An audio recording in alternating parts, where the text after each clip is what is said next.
नमस्कार, my name is Parth and welcome back to my YouTube channel. बच्चों, आज हम बहुत ही ज़्यादा इम्पॉर्टेंट और एक स्लाइटली सेंसिटिव टॉपिक के बारे में बात करने वाले हैं। बच्चों, you are at a age जहाँ पे you are also going through puberty, आप मेच्योर हो रहे हो, आपका बॉडी, आपका माइंड इज मेच्योरिंग। तो ये सारी चीज़ों के बारे में, कौन सी चीज़ें, रिप्रोडक्टिव हेल्थ, इन चीज़ों के बारे में प्रॉपर करेक्ट एक्यूरेट इन्फॉर्मेशन होना बहुत ज़्यादा ज़रूरी है, specially in a country, in a developing country like India, right. तो चलिए शुरू करते हैं बिना किसी टाइम पास के। बच्चों, रिप्रोडक्टिव हेल्थ का सबसे पहले late us understand the definition क्या है। Reproductive health is a state of complete physical, mental and social wellbeing. बच्चों, यहाँ पे फिजिकल का मतलब ये है कि जो इंसान है उसका reproductive system should be physically fit, he should be able to produce a child, वो रिप्रोड्यूस करने की क्षमता उसमें होनी चाहिए, राइट। उसका सिस्टम फिजिकली फिट होना चाहिए। मेंटल वेलबींग का मतलब ये है कि दैट पर्सन, वो जो इंसान है, should lead a safe and satisfactory sexual life, he should be happy with his sexual life. और एक बात है बच्चों, अगर वो इंसान इनफर्टाइल है, अगर वो बच्चे पैदा नहीं कर पा रहा है, तो उस चीज को हैंडीकैप समझकर he should not get depressed, stress नहीं होना चाहिए, डिप्रेशन नहीं होना चाहिए, ही शुड बी मेंटली स्ट्रॉन्ग, ठीक है। एंड सोशल वेलबींग का मतलब ये है कि जो इंसान है, he should lead a safe and consensual sexual life. Consensual का मतलब क्या है, उसके ऊपर सेक्सुअल एक्टिविटी का कोई फोर्स या फिर कोई जबरदस्ती नहीं होनी चाहिए। दैट पर्सन जो भी है, ही शुड बी अपने मर्जी से, अपने खुशी से, अपने कंसेंट से should engage in a sexual activity. तो ये हो गई सोशल वेलबींग। आई होप तीनों पॉइंट समझ में आ रहे हैं। तो बच्चों, reproductive health is a state of complete physical, mental and social wellbeing in all matters relating to the reproductive system. ये हो गई हमारी सिंपल सी डेफिनेशन रिप्रोडक्टिव हेल्थ की। तो बच्चों, चलिए बात करते हैं अपने प्यारे से नन्हे से कंट्री की, इंडिया की। आई लव माई कंट्री बच्चों, लेकिन एक छोटा सा प्रॉब्लम है यहाँ पर। In our country there seems to be a lack of awareness regarding reproductive health. Lack of awareness मतलब लोगों को इनफ जानकारी, इनफ इंफॉर्मेशन नहीं है उस चीज़ के बारे में। Especially if we talk, there seems to be indifference towards the reproductive health of women. Indifference मतलब lack of concern. See, education नहीं है, अवेयरनेस नहीं है इन चीज़ों के बारे में। अपने सोसाइटी में, अपने कल्चर में सेक्स एंड पीरियड्स के बारे में ओपनली बात करना टैबू माना जाता है, एक ओपन कम्युनिकेशन नहीं है। And because of such reasons, reproductive health of women को लेकर बहुत सारे मिसकंसेप्शन है, मिथ्स है, सुपरस्टिशंस है। Are you understanding? तो यहाँ पे क्या रीजंस हैं? There are various reasons such as illiteracy, lack of education, lack of awareness, lack of knowledge. दूसरी बात है social customs and traditions, जो रीति रिवाज सालों से, सदियों से चलते आ रहे हैं। आपको एक सिंपल सा एग्जांपल देता हूँ। If a women is on her periods, तो उसे टेम्पल जाना अलाउड नहीं है, उसे कुकिंग करना अलाउड नहीं है। She should not be touching other members of her house hold. उसको एक कोना, एक कॉर्नर, एक रूम अलॉट किया जाएगा, वो वहीं पर सेक्लूडेड रहेगी। बहुत सारे कल्चर्स में ऐसा भी होता है, the women is not allowed to take a bath for 4 to 5 days, जब तक उसका ब्लीडिंग ख़त्म नहीं होता है। तो ये सारे मिसकंसेप्शंस जो भी हैं, सारे मिथ्स हैं, ये सारी ट्रेडिशंस और कस्टम्स की वजह से आ रही हैं। एक और चीज़ होती है शायनेस। देखो, अगर किसी इंसान को कोई डिजीज हो गई है या फिर कोई इन्फेक्शन हो गया है, कोई इंजरी हो गई है in the private part, in the genitals, तो शर्म के मारे वो बंदा, वो इंसान बता नहीं पाता है, कम्युनिकेट नहीं कर पाता है। एंड अगर बताएगा नहीं तो that problem may become much more severe, और ज़्यादा कॉम्प्लिकेशंस हो सकते हैं, प्रॉब्लम ज़्यादा बढ़ सकती है। Are you understanding? ठीक है। तो एक और बहुत ही इंपॉर्टेंट चीज़ आपको बताना चाहूँगा। ये जो ट्रेडिशंस एंड कस्टम्स, जो रीति रिवाज हैं, that women should not go to temple, she should not work, she should not cook, इन सब के पीछे भी एक रीज़न था, एक आइडिया था। ये आइडिया ऐसा था ना कि आज से समझो 1000-2000 साल पहले जब भी ये रूल बने होंगे, women had a lot of work. उनको फील्ड में काम करना होता था, उनको घर के काम करने होने थे, पानी भरना था, उनको कुकिंग करनी थी, कैटल संभालनी थी, गाय भैंस, ये सारी चीज़ें उनको संभालनी थी, हैंडल करनी थी, बहुत सारी रिस्पॉन्सिबिलिटीज़ थी। अभी मुझे एक बात बताओ, अगर वो औरत अपने पीरियड्स पर है, ब्लीडिंग हो रही है, तो बॉडी में थोड़ी वीकनेस आएगी। तो ऐसे टाइम पे उसको रेस्ट देना चाहिए, उसको आराम मिलना चाहिए। तो ये आइडिया दिमाग में रखकर ये सारे रूल्स एंड रेगुलेशंस बनाए गए होंगे। लेकिन somewhere down the line people started discriminating, and लोगों को ऐसा लगने लगा कि उस वुमेन का बॉडी इम्प्योर हो गया है, जो भी ब्लीडिंग हो रही है, ब्लड है, वो इम्प्योर ब्लड है, एंड अगर वो खाना को पकाएगी या फिर कुक करेगी तो वो खाना भी इम्प्योर हो जाएगा। Are you understanding? सो धीरे धीरे ये मिसकंसेप्शंस, मिथ्स, सुपरस्टिशंस कहीं से शुरू हो गई हैं। तो it is up to us, you and me, to spread awareness and लोगों को इस चीज की करेक्ट प्रॉपर इंफॉर्मेशन एंड जानकारी देनी है। Are you understanding? ये तो हो गई पुरानी बात। चलो अभी मॉडर्न टाइम्स की अगर बात करें तो nowadays the women are working at par with man. ऐसा कुछ भी नहीं है जो एक मर्द कर सकता है और एक औरत नहीं कर सकती। आज की नारी सब पे भारी रहने वाली है, and that is why women have to stay outdoors the whole day. अगर उनको जॉब पे जाना है, उनको काम करना है, उनको फील्ड वर्क करना है, तो उनको पूरा दिन घर के बाहर रहना पड़ेगा। They have to stay outdoors. अभी हमें पता है कि ब्लीडिंग होने वाली है during menstrual cycle. Men do not have to face this problem. वो अपनी नन्ही सी छोटी सी इग्नोरेंट जिंदगी में बहुत खुश हैं, but women have to face bleeding. तो ऐसे टाइम पर प्राइवेट ऑर्गन्स जो हैं, जेनिटल्स जो हैं, they need to be maintained clean. Personal hygiene and cleanliness is very very important. अगर परफेक्ट क्लीनलीनेस नहीं है तो there is a high risk of infections, fungal infections हो सकते हैं। नॉट ओनली इन वुमेन, बच्चों, males also need to maintain perfect personal hygiene. ऐसा नहीं है ना कि मेल्स नहाना धोना छोड़ देंगे, सेम अंडरवेयर उल्टा करके वापस पहन लेंगे। यहां पे भी बहुत सारे इन्फेक्शंस होने के चांसेस हैं। So it goes both ways. Females and males दोनों को पर्सनल हाइजीन मेंटेन करना, क्लीनलीनेस मेंटेन करना बहुत ज्यादा जरूरी है। यहां तक बात समझ में आई है बच्चों? चलिए थोड़ा आगे जाते हैं। तो बच्चों, आज का second most important discussion is going to be about STDs. STDs मतलब क्या? Sexually transmitted diseases. बच्चों यहाँ पे ऑन द स्क्रीन आपको बहुत सारे नाम दिख रहे हैं। Chlamydia, hepatitis, AIDS, gonorrhoea, syphilis, herpes, HIV. ये सारी डिजीजेस क्या हैं? They are sexually transmitted diseases. मतलब क्या?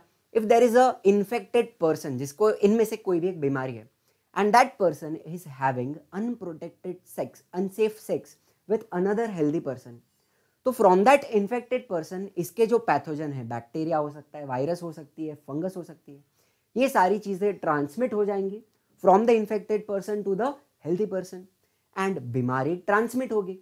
Are you understanding? तो ये बीमारी कैसे ट्रांसमिट हो रही है? Through unprotected sex. तो इनको हम क्या बोलते हैं? Sexually transmitted diseases.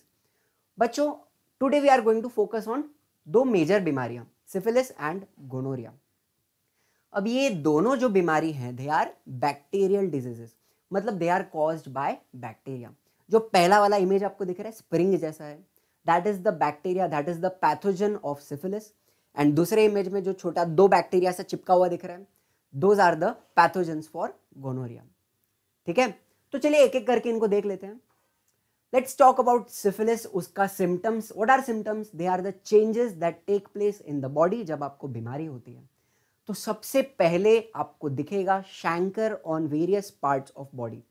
बच्चों, शैंकर मतलब पैचेस। आपको उसके लिप पे, हाथ पे जो पैच दिख रहा है ना, उसको बोलते हैं शैंकर। ये बॉडी पार्ट्स पे तो होगा, but it will also appear on genitals, मतलब पीनिस पे भी आ सकता है, वजाइना के आजू बाजू भी आ सकता है। Can you see the chancre on the penis? बराबर है। फिर जैसे जैसे वो बीमारी प्रोग्रेस होगी, बॉडी पे रैशेस दिखने लगेंगे। आपको रैश दिख रहा है? Similarly inflammation of joints. Inflammation मतलब स्लाइट स्वेलिंग होगी, वहां पे पेन आने लगेगा, तो यहां पे जॉइंट पेन भी दिखने वाला है। फिर एलोपीशिया मतलब हेयर लॉस। आपको दिख रहा है इसका बाल थोड़ा थोड़ा चंक्स में, छोटे छोटे एरियाज में से हेयर लॉस हो रहा है, इसको बोलते हैं alopecia. And obviously we will see fever. कोई भी डिजीज होती है तो फीवर तो सबसे पहले आना ही है। So these are the basic symptoms of syphilis. Simple है। फिर बात करते हैं गोनोरिया के सिम्टम्स की। इसमें क्या होने वाला है? Painful and burning sensation during urination. बच्चों, गोनोरिया जो इन्फेक्शन है वो है यूरिनरी ट्रैक्ट इन्फेक्शन। बेसिकली आपका जो यूरेथ्रा है, आपका जो यूरिनरी ब्लैडर है, वहां पर इन्फेक्शन है। तो ऐसे टाइम पे जब वो बंदा सुसु करने जाएगा तो उसको पेनफुल एंड बर्निंग सेंसेशन, उसको जलन होगी ड्यूरिंग यूरिनेशन। दूसरी बात, there will be oozing of pus through penis and vagina. बच्चों पस आपको पता है, it is slightly whitish yellowish fluid, pimples को पॉप करते उसमें से भी पस निकलता है। Similar discharge penis and vagina से भी होने वाला है। दैट जस्ट मीन्स के इन्फेक्शन पेनिस एंड वजाइना के अंदर आ गया है। Are you understanding? तीसरी बात आपको दिखेगी, inflammation of the urinary tract. Inflammation मतलब क्या? थोड़ा सा स्वेलिंग, रेडनेस हो सकती है, पेन हो सकता है एंड बर्निंग हो सकती है, इसको ही हम इन्फ्लेमेशन बोलते हैं। एंड यूरिनरी ट्रैक्ट मतलब यहाँ पे आपको यूरिनरी ब्लैडर दिख रहा है, उसके अंदर इन्फ्लेमेशन है, बराबर है। सिमिलरली एनस के आजू बाजू जो सराउंडिंग रीजन होता है वहां पे भी इन्फ्लेमेशन, रेडनेस, पेन, बर्न, ये सारी चीजें दिख सकती है। फिर थ्रोट में भी इन्फ्लेमेशन दिख सकता है and even in the eyes, redness दिख रही है आईज में, इसको ही बोलते हैं इन्फ्लेमेशन। तो this is everything you need to know about syphilis and gonorrhoea. बच्चों समझ में आई ये बात? चलिए एक और इंपॉर्टेंट टॉपिक देखते हैं। तो बच्चों फाइनली लास्ट टॉपिक है आज का अपना। ये जो भीड़ भाड़, ये जो गर्दी दिख रही है, ये दादर स्टेशन के बाहर का मार्केट है। मुझे नहीं पता कितने लोग मुंबई में हैं जो ये वीडियो देख रहे हैं। अगर आप मुंबई से हो तो आपको दादर पता है, एंड अगर आप दादर गए हो तो आपको पता है कि मुंबई का जो सारा पॉपुलेशन है वो वहीं होता है, दादर में ही होता है। और इस ही भीड़ भाड़ को हम बोलते हैं भाई population explosion.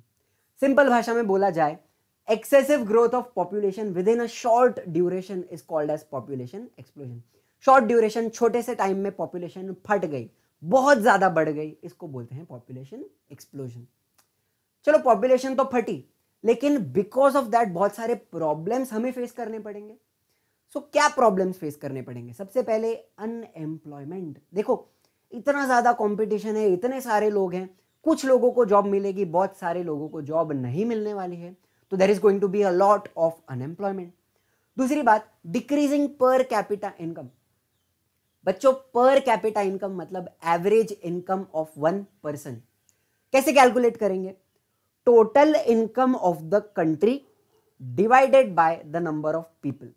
Simple, total income divided by the number of people, तो मुझे पर पर्सन एवरेज इनकम मिलेगा।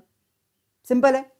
तो जितने ज्यादा लोग होंगे उतना वो पर कैपिटा इनकम कम होते जाएगा, डिक्रीज होने वाला है। एंड तीसरी बात, stress on the natural resources. रोटी, कपड़ा, मकान, बिजली, जितने भी रिसोर्सेज है हम यूज कर रहे हैं, हर एक चीज पे स्ट्रेस आने वाला है। तो बाबा जी इसका उपाय क्या है? एक ही उपाय है, पॉपुलेशन को कंट्रोल करो। There is only one solution. अब बच्चों हमने बहुत सारे स्लोगन सुने हैं, हम दो हमारे दो, दो बच्चे हैं मीठी खीर, बाकी के जो भी हैं बवासीर हैं। ये वाला स्लोगन इतना अच्छा नहीं है सुनने के लिए, बट हम दो हमारे दो ये तो बहुत ज्यादा पॉपुलर है। तो let us understand what are the methods of family planning. अभी सबसे पॉपुलर मेथड है जिसका गवर्नमेंट दुनिया भर का प्रचार करती है, प्रमोट कर रही है, लोगों को एंकरेज किया जा रहा है to use this. The cheapest method and most effective method available is using a condom.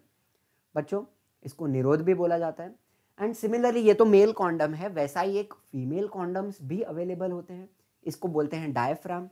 This diaphragm is inserted in the vagina and ये सर्विक्स के ऊपर बैठ जाएगा। सर्विक्स याद है, ओपनिंग ऑफ यूट्रस। ये डायफ्राम सर्विक्स के ऊपर बैठ जाएगा, तो जो भी सीमेन है, स्पर्म है, उसको यूट्रस के अंदर जाने नहीं देगा। Are you understanding? ये हो गया बैरियर मेथड। फिर एक यूज किया जाता है कॉपर टी। एक छोटा सा टी होता है which is made up of copper, copper T. इस कॉपर टी को यूट्रस के अंदर इंप्लांट करते हैं। बच्चों इसको इंट्रा यूटेराइन डिवाइस भी बोलते हैं, आईयूडी। अब ये कॉपर टी क्या करेगा मालूम है? स्पर्म्स को एग तक पहुंचने ही नहीं देगा, पहली बात। लेकिन अगर कोई बहादुर स्पर्म था, सोल्जर स्पर्म, जो एग तक पहुंचा, फर्टिलाइजेशन हुआ, एम्ब्रियो बना, तो ये कॉपर टी उस एम्ब्रियो को इंप्लांट होने नहीं देगा। ये एंडोमेट्रियम को भी अफेक्ट करेगा, इंप्लांटेशन होने नहीं देगा। ठीक है। एंड तीसरा मेथड होता है ओरल कॉन्ट्रासेप्टिव्स। पिल्स होती हैं which are taken by women. ये ओरल कॉन्ट्रासेप्टिव्स क्या करेंगे पता है? ओव्यूलेशन को डिले कर देंगे। What is ovulation? The release of egg from the ovary. इस ओव्यूलेशन को ही डिले कर दिया, एग ही नहीं है तो फर्टिलाइजेशन का चांस ही नहीं है। बराबर है ना? ना रहेगा बांस ना बजेगी बांसुरी, वैसा ही हो गया। So this was everything that you need to know about reproductive health. हमने वुमेन की रिप्रोडक्टिव हेल्थ के बारे में बात की, हमने मिथ्स एंड मिसकंसेप्शंस के बारे में बात की, हमने और क्या बात की, हमने सेक्सुअली ट्रांसमिटेड डिजीज के बारे में बात की एंड पॉपुलेशन एक्सप्लोजन के बारे में बात की। बच्चों आई होप ये वीडियो के बाद आप बहुत सारी पॉजिटिव चीज़ें लेकर जाएंगे, अवेयरनेस लेकर जाएंगे अपने साथ। आपके जो भी सजेशंस हैं, पॉजिटिव फीडबैक है, नेगेटिव फीडबैक है, प्लीज़ कमेंट्स में पोस्ट कीजिए, मुझे पता तो चले आपको मज़ा आ रहा है या नहीं। एंड अगर सच में अच्छा लग रहा है तो एक लाइक, शेयर और सब्सक्राइब तो बनता ही है, तोड़ दो उस सब्सक्राइब बटन को बच्चों। And as usual, thank you very much.